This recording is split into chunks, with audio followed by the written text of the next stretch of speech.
Как выбрать правильный камин для дома? Камины бывают двух типов.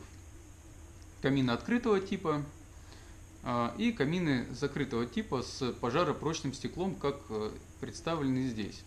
Итак, плюсы и минусы каждого типа каминов. Плюсы открытого типа каминов в том, что вы имеете возможность наслаждаться открытым огнем, смотреть на завораживающую игру языков пламени. Но есть и минусы. Минус в том, что эти камины, они пожароопасны. Могут выстрелить поленья, могут стрелять, отскакивать угольки в дом. И также дым будет проникать в помещение дома. Чем же хороши камины с закрытой топкой от горения, как здесь? Как вы видите, если топку протирают, если стекло протирают, если за ним ухаживают, то то же самое все. Вы также видите открытый огонь. Плюс вы можете уснуть спокойно перед камином, не переживая о том, что вы просто заживо сгорите.